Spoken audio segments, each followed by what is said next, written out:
Apple Pies and Other Amends by ToEatAPeach, read by LMX Mabella. Chapter 6. Hermione refuses to be something so cliched as a bundle of nerves twitching her way through the week before her first baking lesson at Malfoy Manor. After all, why should she be nervous? This is exactly what a PTSD pastry tour is about, albeit in a heightened way. Healing, eating, and magically cooperating. All the members and Death Eaters moving on from their sins and scars of the past to find better lives. She reasons that few former Death Eaters have as many emotional scars as Draco Malfoy. The man practically screams therapy, and since Hermione imagines that he would probably rather eat slugs than go to a psychiatrist, baking seems as therapeutic as any other activity. It's practically her duty to help him, isn't it? So goes the logic loop in Hermione's brain for the entire week until she wants to cancel the lesson, throw away all her cookware, and move to an isolated island where no one can find her. Instead, she does the next best thing and sets up a few distractions. First is Wednesday afternoon tea with Ron and Ginny at the Ministry. But all Ron wants to talk about is his idea for a ganache-based smoothie. "Hear me out, Hermione. Dad has one of those muggle blending things." And so that's not much help. Friday evening is drinks at the Leaky Cauldron with Theo and Eric, who seem to adore each other and trying to make her laugh until she snorts.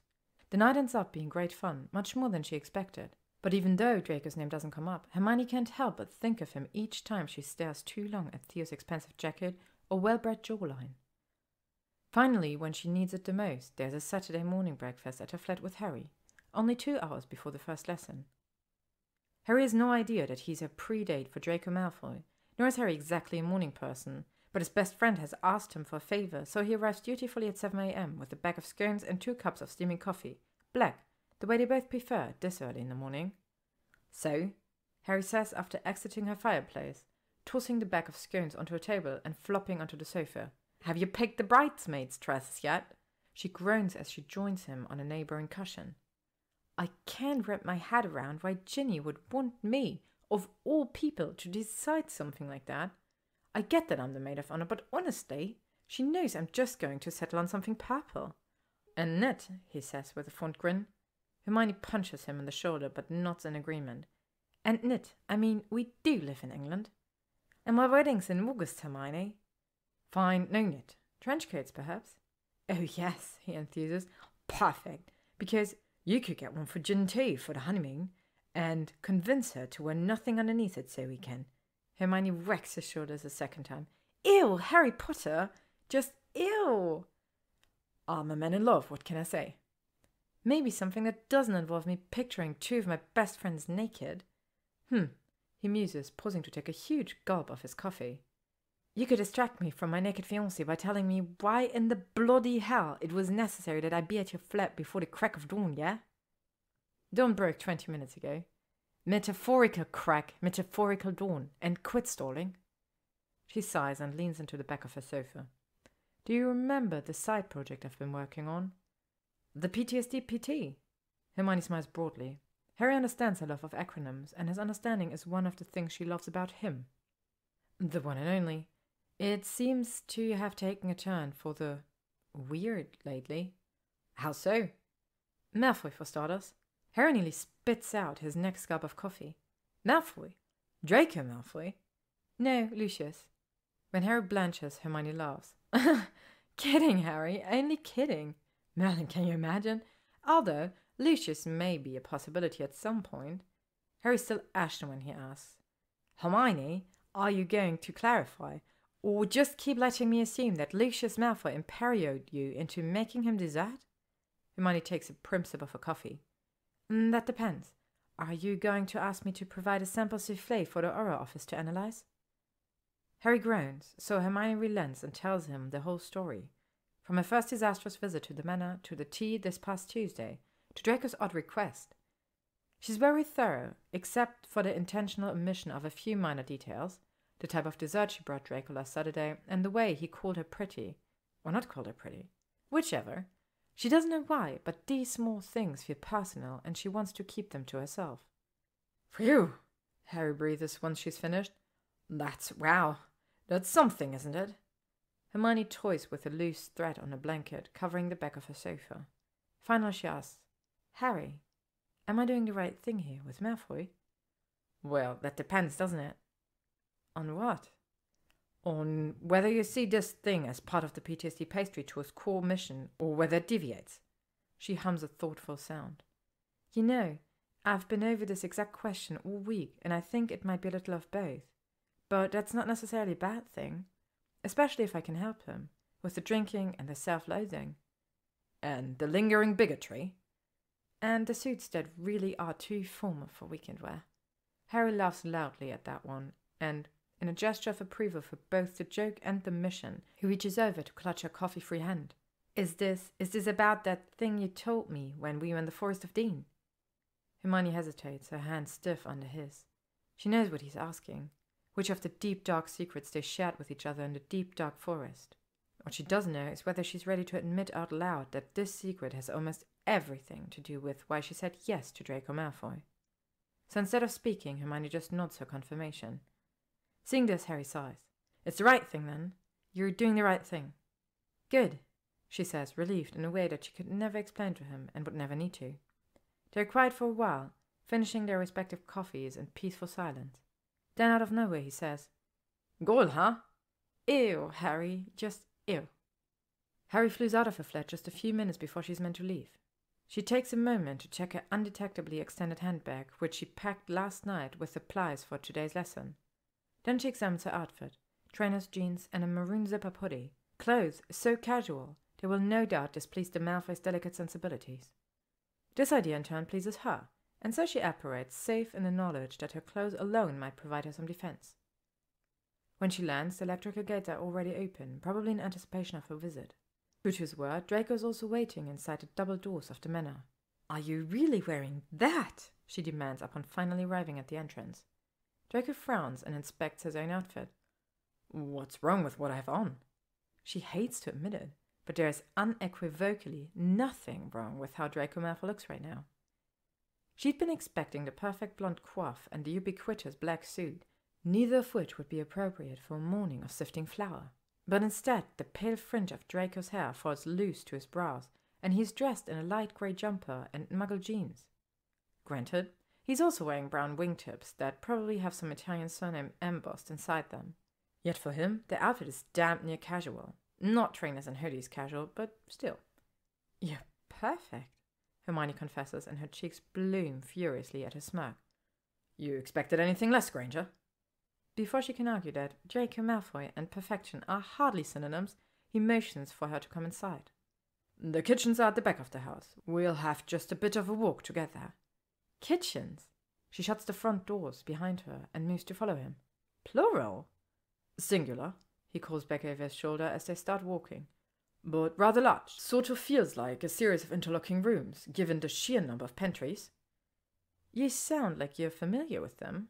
Does the landed lord who can't cook know his way around his own kitchens? She's expecting a snarl or inside, as a reward for her teasing. Instead, Hermione can practically hear the smile in his voice when he says, The landed lord was a horrible little boy who ate nothing but stolen sweets for the first 12 years of his life, so, yes, he does know the kitchens. They fall into a companionable silence as they wander the ground floor of the manor. A floor that reminds Hermione she'd still need an engineer and a trail of breadcrumbs to figure this place out. Is everything in this house labyrinthine? She finally asks. Absolutely, and intentionally, designed that way to confound potential invading forces, she supplies, just like your ridiculously long driveway. Draco laughs softly. Why am I not surprised to hear that Hermione Granger is now an expert on the interior and exterior design defenses of Britain's great wizarding homes? She's quite glad he can't see the second blush spreading across her cheeks. Oh, you know what they say. I'm a jack of all trades and a master of all of those trades as well, he finishes. She sniffs at the implication that she is, in fact, a swot. But his voice sounds venom-free, so she keeps quiet until they've reached a wide, pockmarked wooden door. Here we are, he says, resting his palm on the scared wood. That's quite old, isn't it? Draco hums his fingers gently against the wood. It is, actually. This part of the house dates back to William the Conqueror. William? The Conqueror, yes. What, are you going to tell me that he was a Malfoy too? But he did grant this estate and the original fortress to Amand Malfoy in 1071 AD, so there's that. Hermione tries, with only moderate success, not to gape like a rube. "Yes," she managed to squeak, "there's that." Draco doesn't notice, or at least he pretends not to notice the discomfort. He pushes against the ancient door, and it swings inward to reveal the most magnificent kitchen Hermione has ever seen. The room runs the entire length of the manor, and it does contain innumerable pantries. There are also 3 commercial-grade ovens, a bank of deep farmhouse sinks, 2 walk-in freezers, and a wood-block kitchen island as long as 2 end-to-end sofas. Potted herbs hang in the baskets from the ceiling, reaching their leaves to the light pouring in from a high set of eastern-facing windows, and the spotless white tiling practically glows. The space is airy and bright and tastefully updated, presumably well after William the Conqueror broke bread in it.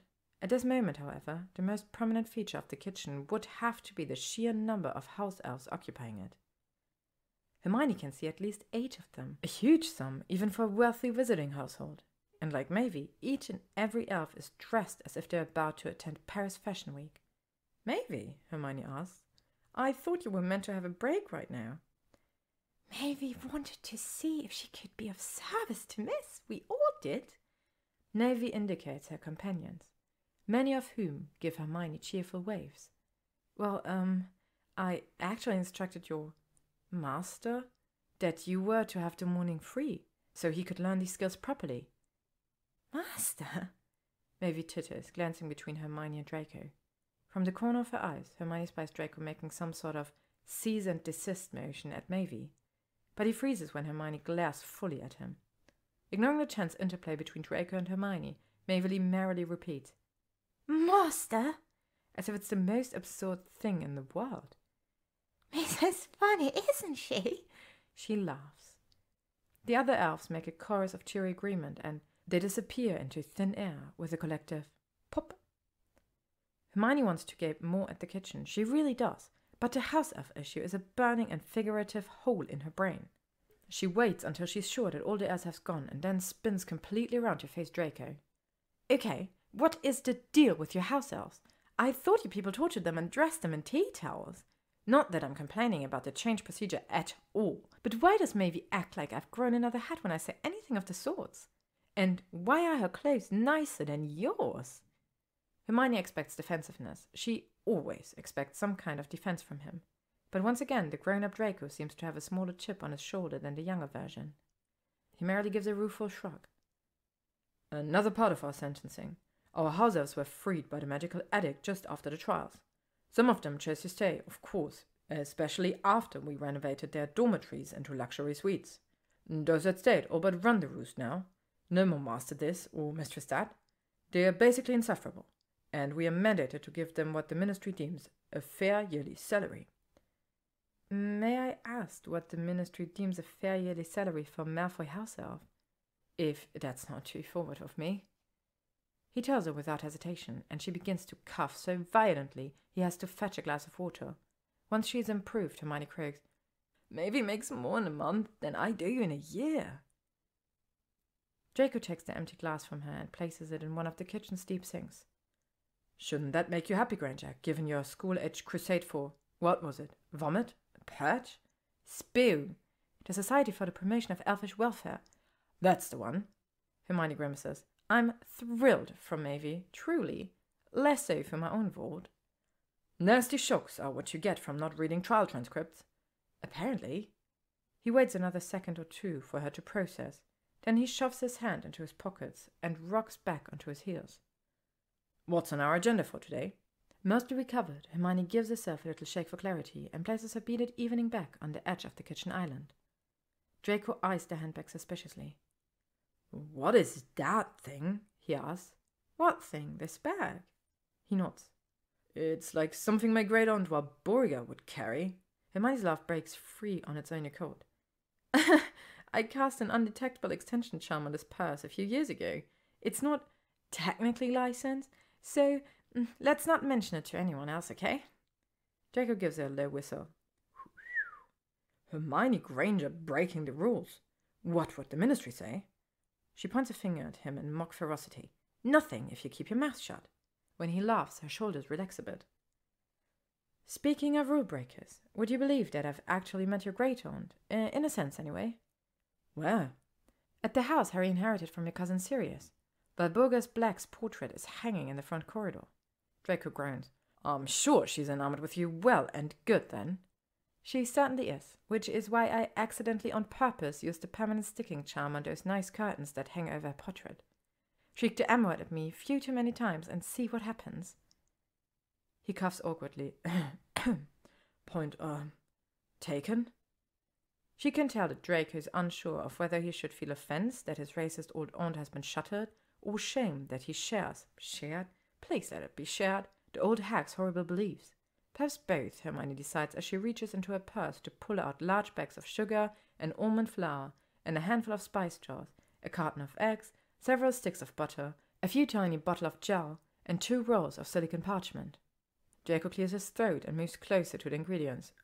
So, what will all of those ingredients make, theoretically? Hermione peeks up at him, her smile radiant. Theoretical macarons, of course. Thank you for listening to today's chapter of Apple Pies and Other Amends by ToEatAPeach, read by Ella.